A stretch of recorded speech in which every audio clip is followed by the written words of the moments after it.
So first of all very good evening to all of you. विद्यार्थी मित्रांनो, आजपासून आपण न्यू चॅप्टर स्टार्ट करत आहोत, बायनॉमियल डिस्ट्रीब्युशन. ओके, तर आधी तुम्ही चॅप्टरचं नाव टाका, बायनॉमियल डिस्ट्रीब्युशन.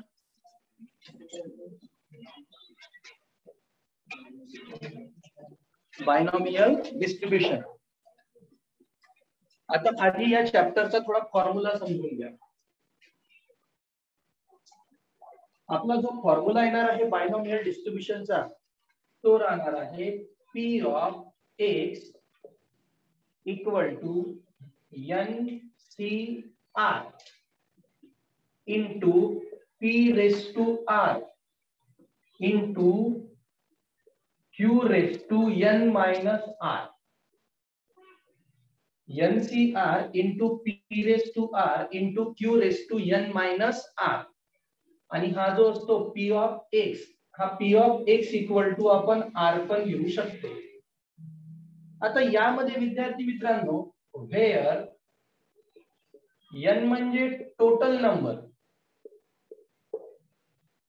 n म्हणजे काय होते, टोटल नंबर. जसं मी म्हटलं का एखादा कॉइन आहे, तो कॉइन मी 3 टाइम्स टॉस केला.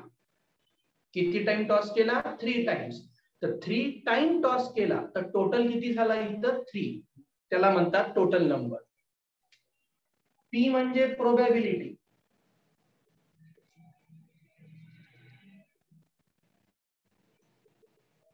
P म्हणजे काय? प्रोबॅबिलिटी. Q ची व्हॅल्यू आपल्याला फाइंड आउट करायची असते. Q म्हणजे होते 1 मायनस P. नेहमी तुम्हाला Q फाइंड आउट करावा लागणार आहे. आणि मग R म्हणजे काय होते? R म्हणजे ती व्हॅल्यू ज्या व्हॅल्यू साठी आपल्याला प्रॉब्लेम सॉल्व्ह करायचा आहे. R इक्वल टू, मी डायरेक्ट लिहितो, problem to be solve. Problem to be solve. ज्या व्हॅल्यू साठी मला प्रॉब्लेम सॉल्व्ह करायचा आहे ती व्हॅल्यू म्हणजे R. जसं सपोज आता एखादा प्रॉब्लेम आहे. If 2 coins toss 3 times. 2 coin toss 3 times. What is the probability of getting at least 2 head? कोणता शब्द यूज केला? At least 2 head. म्हणजे सॉल्व किती साठी करायचा आहे मला? 2 साठी. ते पण सांगून देतो, ऍट लिस्ट आणि ऍट द मोस्ट. तो खूप इम्पॉर्टंट टॉपिक आहे. ऍट लिस्ट, ऍट लिस्ट म्हणजे होते विद्यार्थी मित्रांनो कमीत कमी. हे लक्षात ठेव जा. ऍट लिस्ट हा जर शब्द आला त्याचं मराठीमध्ये एवढं तरी लक्षात ठेव जा, कमीत कमी. मराठीत लिहून देऊन द्या तुला, तुम्हाला लक्षात राहायला पाहिजे. आणि ऍट द मोस्ट आला, ऍट द मोस्ट हे लक्षात ठेवायचं, जास्तीत जास्त. लिहिता पण येत मला बरोबर, जास्तीत जास्त. ऍटलिस्ट कमीत कमी, म्हणजे सपोज म्हटलं ऍटलिस्ट 4 म्हणजे कमीत कमी 4 आले पाहिजे. कमीत कमी 4 म्हणजे 4च्या समोरच जा लागणार आहे. ऍट द मोस्ट 4 म्हटलं तर जास्तीत जास्त 4 म्हणजे सुरुवात कुठून होईल? 0 पासून. ते मी प्रॉब्लेम जेव्हा स्टार्ट करणार तेव्हा तुम्हाला आणखी चांगल्या प्रकारे सांगणार. आता फक्त मराठीमध्ये तरी लक्षात ठेवायचं, ऍटलिस्ट म्हणजे कमीत कमी, ऍट द मोस्ट म्हणजे जास्तीत जास्त. हा आपला फॉर्म्युला. N म्हणजे टोटल नंबर, P म्हणजे प्रोबॅबिलिटी, Q चा फॉर्म्युला लक्षात ठेवायचा 1 मायनस P, आणि R म्हणजे प्रॉब्लेम टू बी सॉल्व्ह. ज्याच्यासाठी प्रॉब्लेम सॉल्व्ह करायचं असणार ती व्हॅल्यू म्हणजे R. Note down. Write down first problem. A pair of dice is thrown 4 times. A pair of dice is thrown 4 times.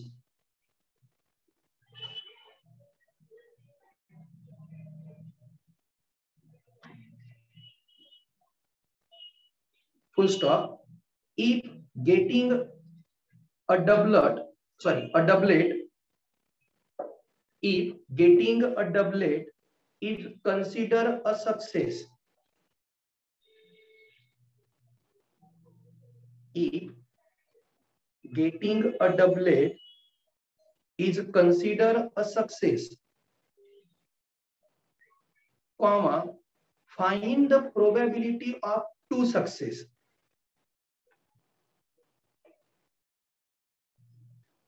Find the probability of two success. एकदम simple problem आहे, लक्ष द्यायचं. प्रॉब्लेमला जास्त लेंदी करायचं नाही.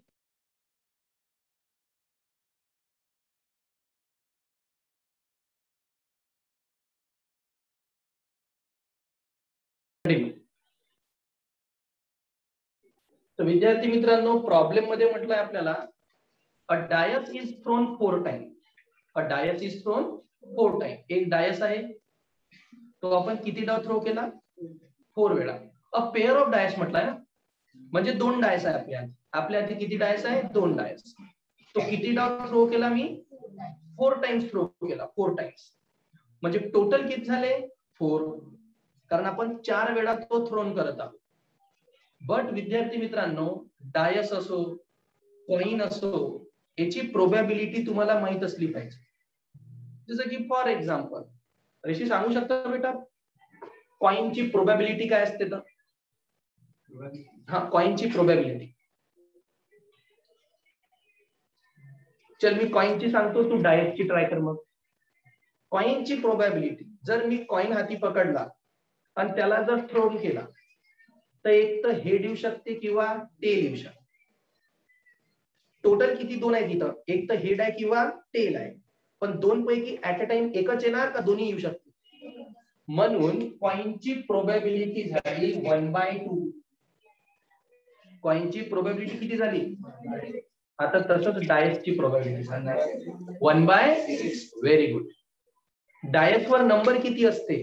1 2 3 4 5 6.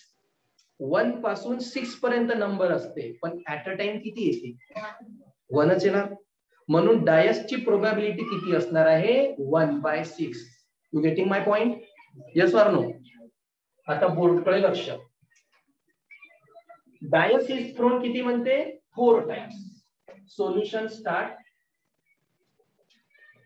अ dice is thrown 4 times. A dice is thrown 4 times. So therefore n equal to किती आला आपला? 4. कारण 4 टाइम्स आपण डायसला काय करत आहोत? थ्रोन. नेक्स्ट, डायसची प्रोबॅबिलिटी किती आहे म्हटलं मी तुम्हाला? 1/6. एकदा तुम्हाला प्रोबॅबिलिटी नोन असली का आपण क्यू ची व्हॅल्यू काढू शकतो. क्यू चा फॉर्म्युला आहे 1 - p. सो 1 - p ची व्हॅल्यू 1/6. 6 1 जा 6. 6 - 1 5.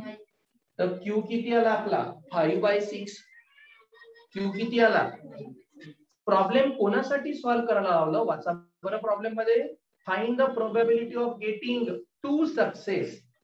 Find the probability of getting कोणासाठी? 2 साठी. सो देअरफॉर आर ची व्हॅल्यू किती आली आपली? 2. एन पण भेटला, पी पण भेटला, क्यू पण भेटला, आर पण भेटला. Yes or no? मग फॉर बायनॉमियल डिस्ट्रीब्युशन,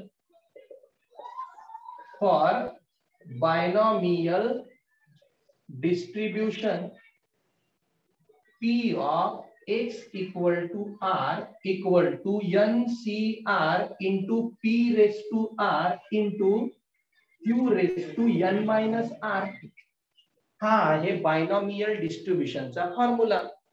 आता बायनॉमियल डिस्ट्रीब्युशनचा फॉर्म्युला नोट केल्यानंतर त्यामध्ये व्हॅल्यू पुट अप करू. So P of x equal to r किती आहे? 2.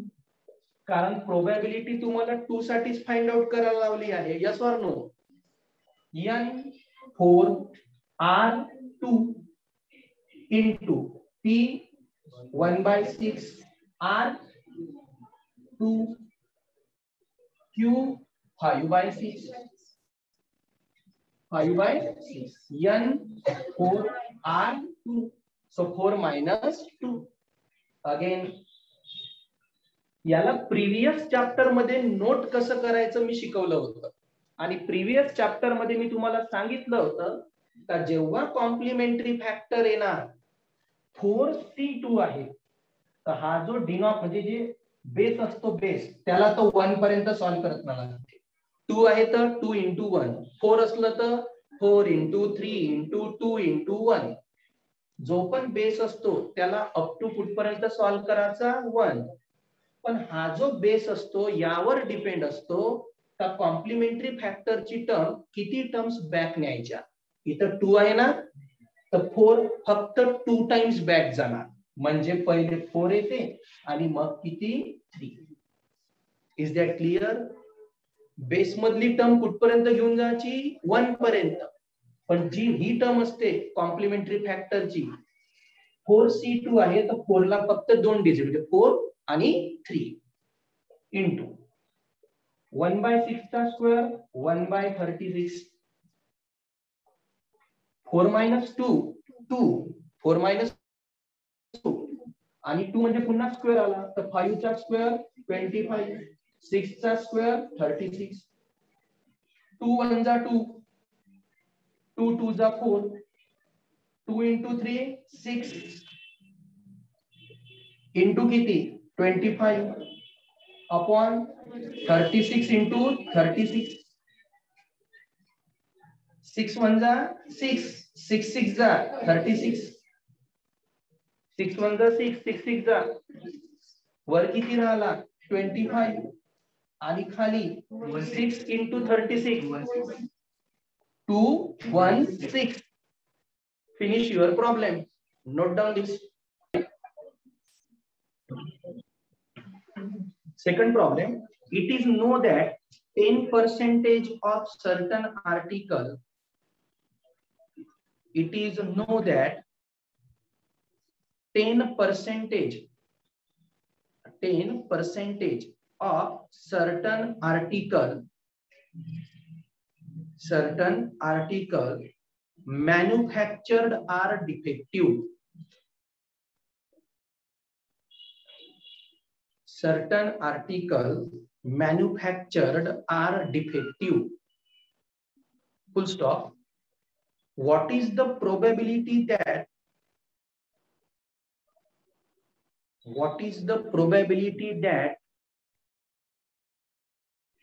in random sample of 12 such article, in random sample of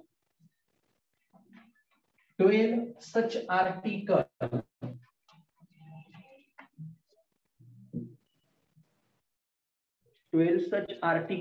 comma 9 are defective.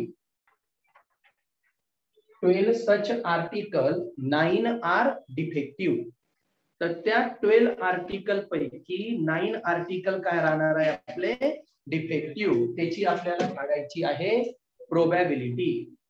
आता बोर्डकडे लक्ष. क्वेश्चन मध्ये काय म्हटलंय 10% आर डिफेक्टिव्ह. किती पर्सेंटेज म्हणजे किती 100 पैकी 10.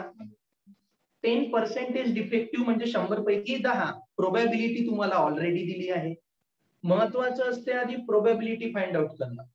एक तर प्रोबॅबिलिटी तुम्हाला पर्सेंटेज मध्ये देऊन राहील, कारण दिली आहे डायरेक्ट 10% म्हणजे 100 पैकी 10. कधी कधी म्हणणार 2 out of 10 इज डिफेक्टिव्ह. काय म्हणणार 2 out of 10 म्हणजे प्रोबॅबिलिटी झाली 2/10. 2 out of 10 म्हणजे 2/10. 10 पैकी 2 खराब आहे. इथं तुम्हाला डायरेक्ट म्हटलं का 10% आर डिफेक्टिव्ह म्हणजे प्रोबॅबिलिटी झाली आपली 10/100 म्हणजेच 1/10. प्रोबॅबिलिटी गिवन आहे. प्रोबॅबिलिटी म्हटलं म्हणजे क्यू ची व्हॅल्यू 1 - t 1/10. 10 1 जा 10 -1 म्हणजे हा झाला 9/10. रॅन्डमली किती घेतले मी 12 म्हणजे टोटल झाले 12.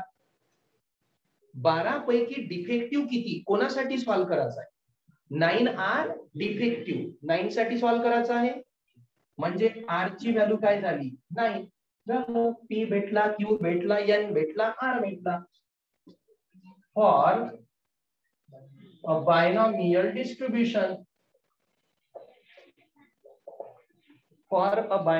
distribution, P of x equal to R equal to NCR P raised to R Q raised to N minus R. Value put up करून घेऊ. So P of x equal to R ची value किती आहे? 9. कारण 9 number साठी solve करायचं आहे ना. 9R detective. N किती आहे? 12. So 12 C9.